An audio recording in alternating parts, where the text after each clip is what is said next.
불확실한 시장에 맞설 차별화된 투자 전략 2월 4일 머니쇼 플러스 시작합니다. 오늘 우리 증시 시작할 때 좀 출렁출렁했었는데요. 그래도 장 막판 모두 양전에 성공해낸 모습이었습니다. 코스닥보단 코스피가 조금 더 강한 모습이었습니다. 네, 장 초반만 하더라도 미증시의 영향을 좀 받는 그렇죠. 것 같았잖아요. 미증시에서 소프트웨어주들이 줄줄이 하락했었는데 아이러니하게도 우리가 소프트웨어에 오히려 강점이 없다라는 게 네. 국내 증시에 좀 상승 요인이 되지 않았나라는 생각도 듭니다. 네, 뭐 어떤 악재가 있어도 미장이 빠져도 올라가는 국내 시장. 오늘은 어떤 이유로 올라갔었는지 자세한 이야기 나눠보도록 하겠습니다. 지금 보시고 계신 머니쇼 플러스는 SBS BGF과 유튜브에서 실시간 시청이 가능합니다. 더 많은 국내 주식 정보 받아보실 분은 카카오톡 채널 머니랩을 추가하시길 바랍니다. 자, 그럼 국내 증시 마감 상황 저와 함께 먼저 살펴보겠습니다. 가보시죠. 자, 코스피와 코스닥 지수 먼저 살펴보겠습니다. 코스피는 1.57% 상승해냈습니다. 5,371포인트에 마감했고요. 코스닥은 0.45%. 그래도 낙폭을 많이 줄여냈다는 데에 오늘 코스닥의 의의를 좀 찾아봐야 될 것 같습니다. 1,149포인트에 코스닥 장 마감했습니다. 자, 그럼 이제 수급 한번 살펴볼 텐데요. 먼저 그래프로 살펴보겠습니다. 코스피 수급인데요. 자, 오늘은 기관만이 1조 8천억 원을 매수했습니다. 장 초반부터 쭉 올리면서 매수하는 모습이 있었고요. 외국인이 오늘 장 초반부터 1조 가까이 매도를 했습니다. 오늘도 기관이 정말 많이 샀구나라고 확인해 볼 수 있을 것 같은데 최근에 여러분 기관이 코스닥을 많이 샀을 때를 보셨을 겁니다. 그때 ETF 자금들, 사실 기관 매수가 개인들의 매수와 별반 차이가 없었는데 이것도 참고로 좀 보면은 개인들의 매수세가 어느 정도 들어갔다라고 확인을 좀 해볼 수 있을 것 같습니다. 이어서 코스닥도 살펴보겠습니다. 자, 코스닥에서는 뭔가 엎치락뒤치락 하는 흐름들이 있었습니다. 결국에는 개인들만 매수를 했고요. 외국인이 539억 원을 팔았습니다. 자, 오늘 1시 반 기점으로 그래도 외국인이 매도폭을 많이 줄여냈습니다. 쭉 올라와서 이때 2천억 원 가까이를 팔았는데 마감에는 539억 원, 1,500원 가량을 그래도 더 사주는 모습을 보여줬습니다. 자, 이렇게 마감 상황 모두 살펴봤습니다. 오늘 장 마감, 오늘 장에서 어떤 이슈들이 있었는지 세 가지로 바로 정리해드리겠습니다. 첫 번째 키워드 살펴보시죠. 첫 번째 키워드, 대체. 뭘 대체하는 걸까요? 확인해 보시죠. 자, 오늘 미국 시장에서 있었던 이야기입니다. 엔트로픽 AI의 자동화 도구가 서비스 기반의 AI를 모두 대체하는 것 아니냐, 독점하는 것 아니냐라는 우려가 현재 나오고 있습니다. 자, 엔트로픽의 AI 플랫폼 클라우드 코워크에 이제 자동화 플러그인을 넣었는데 그 기능에 이제 뭐 법률, 영업, 마케팅 같은 거를 함께 넣었습니다. 그러다 보니까 웬만한 뭐 변호사, 세무사보다 일을 더 잘하더라. 이런 이야기들이 지금 함께 나왔습니다. 그렇다면 이런 소식을 보면요. 와, AI 정말 대박이네. 주가 더 올라가겠네라고 생각을 할 수 있겠죠. 하지만 반대였습니다.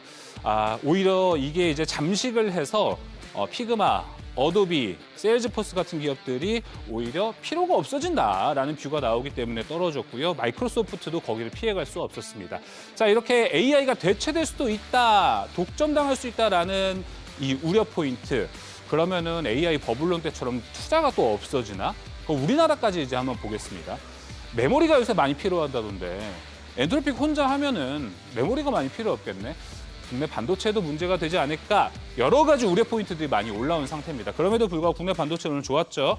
자, 결국엔 이 우려를 모두 불식시킬 수 있는 건 내일 아침 발표될 구글의 실적 발표입니다. 자, 가이던스가 이렇게 나왔는데 구글이 어떻게 발표를 해주느냐에 따라서 AI 버블론이 올라갈지 다시 없어질지에 대해서 좀 결정이 될 것 같습니다. 자, 이어서 두 번째 키워드 가보겠습니다. 두 번째 키워드는 뭘까요? 협력. 자, 함께 힘을 모았는데요. 무슨 협력이 있었을까요? 확인해 보겠습니다. 자, 한미 외교장관이 이제 원자력, 핵잠, 조선, 대미 투자에 협력을 하게 됐습니다. 사실 최근에 관세 협상을 가지고 관세를 인상한 것 가지고 이제 러틀링 상무장관과 김정관 장관이 함께 만나서 이야기를 좀 해냈었는데요. 저희 SBS 단독 보도에 따르면 어제부터 미국이 한국이 직접 미국에 와서 원전을 지어라라는 이야기가 있었고 미국은 마스가 프로젝트 알래스카 LNG보다 원전을 먼저 원한다라는 이야기가 있었고 오늘 아침에 이 두 나라가 외교장관이 협력을 하게 됐습니다. 그리고 시기 좋게 NH투자증권에서 유틸리티를 담당하고 있는 애널리스트가 오늘 딱 좋게 리포트를 하나 냈습니다. 자, 우리나라 원전 없이는 미국 원전도 없다. 미국은 정부에서 밀어주지만 지금 실제 보글 3, 4, 5기 실패 사례가 있어서 실제 기업들이 투자를 하고 있지는 않다라고 합니다. 그렇다 보니 우리나라가 가서 좋은 결과를 만들 수 있다라는 시나리오를 그려볼 수 있을 것 같고요. 자, 계속해서 이렇게 목표 주가도 올라왔는데 관련된 종목들 한번 살펴보겠습니다. 한전기술이 오늘 12%나 올라갔습니다. 목표가를 80%나 올렸거든요. 14만 8천 원에 장 마감됐고요. 건설 중에는 오늘 대우건설이 더 강했습니다. 두산에너빌리티, BHI 모두 최소 5% 이상을 올라가는 모습을 보여줬습니다. 세 번째 키워드 한번 살펴보겠습니다. 세 번째 키워드는 뭘까요? 우주. 어제도 우주 이야기를 했었는데 오늘 우주는 뭘까요? 살펴보겠습니다.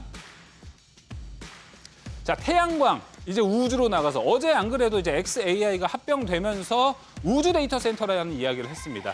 그 태양광이 지금 사실 지구상에서는 요새 욕을 많이 먹습니다. 근데 우주로 가면 좀 이제 달라질 수 있다라는 이야기인데요. 사실 우주로 가면은 태양광이 항상 태양이 있기 때문에 우리처럼 밤이 돼서 발전을 못할 시간이 그런 부분이 없다라는 겁니다. 이 두 가지 요인 포인트로 살펴볼 수 있을 것 같습니다. 자, 머스크가 우주 태양광 구상을 한다는 소식에 간밤 미국에서도 퍼스트솔라, 인페이지 에너지, 썰런 등이 올라갔는데 특히 인페이지 에너지 같은 경우에는 실적 발표, 어닝 서프라이즈를 냈고 건전 재무성도 아주 건강하다라는 이야기로 함께 진행을 했습니다. 그리고 중국이 한 달 전부터 이제 자국 태양광 수출 기업의 세제를 중단했습니다. 중국이 워낙에 덤핑을 들어가다 보니 우리나라 기업들도 오히려 수혜가 될 수 있을 것 같고, 자, 지금 좀 나오고 있는 소식인데요.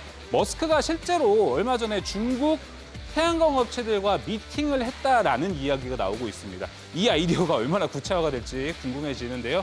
관련된 종목 살펴볼까요? OCI홀딩스 오늘 거의 상한가까지 올라간 모습이었고요. 하나솔루션 상한가에 들어갔습니다. 현대에너지솔루션도 올라갔고요. 유니테스트 대명에너지도 되었습니다. 유니테스트가 태양광 회사의 전 반도체 장비 회사인 줄 알았는데요. 태양광 회사의 100% 지분을 갖고 있다고 합니다. 자, 이렇게 오늘 세 가지 키워드 모두 한번 살펴봤습니다. 대체 엔트로픽의 여파 우리나라에는 얼마나 있을지, 그리고 원전 이야기 오늘 증신 인사이트에서 첫 번째로 저희가 준비를 해봤습니다. 함께 인사이트 나눠보시면 좋을 것 같고요. 자, 우주로 넘어간 태양광, 우리는 이 내러티브를 얼마나 길게 볼 수 있을지 자세한 이야기 증신 인사이트에서 나눠보도록 하겠습니다. 지금 넘어가시죠.